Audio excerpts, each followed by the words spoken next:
I've done a lot of late night driving in my life, sometimes after long shifts, even just because I couldn't sleep. This is the night that I'll never forget because the absolute unthinkable happened.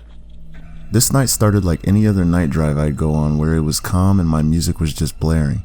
The roads were pretty empty, but not completely. This night the atmosphere felt a little different. I couldn't quite put my finger on it, but something felt strange. I continued driving like nothing and listening to my music, and it was one of my favorite songs. No one would guess this, but it's Strangers by Kenya Grace. The type of friends I have listen to nothing but rap, so if I played this song around them, they'd probably look at me a little weird. But anyways, continuing on, like I was saying, the night was strange and I couldn't quite figure out why. I was driving for about 15 minutes on my way home when suddenly I noticed the same headlights behind me had been there for a while. I thought to myself, I've made quite a few turns, but maybe it was all a coincidence. They were tailing pretty far behind, so I wasn't too suspicious yet. But as I sped up, so did they. If I slowed down, so did they. Okay, now I'm thinking this is a little weird. Let me try a few more things before I jump to conclusion. I first tried to slow down and switch lanes, thinking they would speed up and go around. But no, they just slowed down and changed lanes too. So that was strike one. I sped up to about 60 in a 45 miles per hour area just to try and lose them.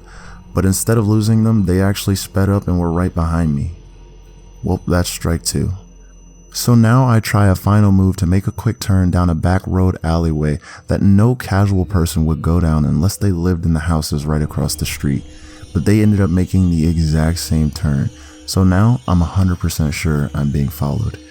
By this point, I wanted to call the police, but the cops in this town aren't too useful because I hear about crimes happening more often than I'd like to in this town. My stomach had dropped to the floor. Realizing I had about a 30-minute ride home left, I looked down at my gas needle to see if I could make it home with what I remembered I had. The needle is slightly above E and my odds looked pretty slim to make it home, especially if I kept speeding the way I have been. I decided I have to get gas. Maybe there will be other people around and they could help me just in case this guy tries something.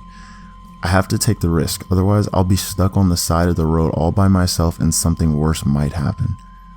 I recognize these streets pretty well because I'm often driving out here. I remembered there's a Circle K maybe about 10 minutes away from here. I hauled it going maybe 70 to get there as fast as I possibly could, hoping there would be just one, maybe even two cars there. As I'm speeding and praying, I see off in the distance a car getting gas at the station. I felt a subtle relief come over my body that there was at least someone around.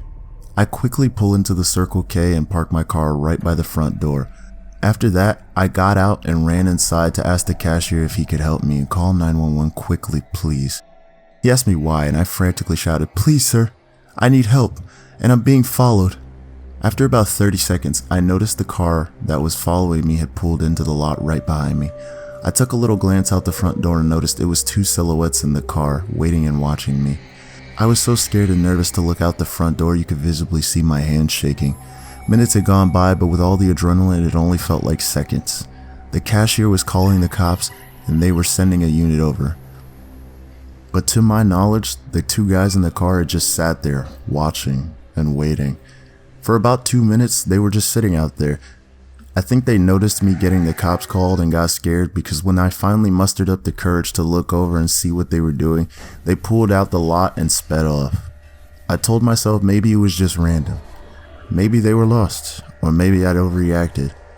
But deep down, I knew something was wrong. The cops had finally came, but they said there was nothing they could do since no crimes had actually been committed technically. And you can't arrest someone for possibly just following you. So they simply told me to just be careful and to go straight home. I quickly put gas in my tank while the cops were still roaming the area and just left. I had finally made it home, but I had this uneasy feeling on me all night. I finally calmed down and just went straight to sleep. Fast forward a couple weeks, and that's when the craziest thing ever happened. I had been watching the news one morning, which is rare because I rarely ever watch, but this morning I caught the newscast. And as I'm watching, they put out a warning about two armed and dangerous men who were driving around the local area and robbing people at gunpoint. They showed a picture of the car and said the possible area they were in, and that picture was the car exactly that I saw. And it was the exact area that I was in. That's when it hit me. If I hadn't pulled into that gas station, if I had just kept driving hoping to shake them, I might not be here telling this story. And as far as I know, those 2 men are still out there. If I happen to hear any updated information about them at all, I'll be sure to post an update.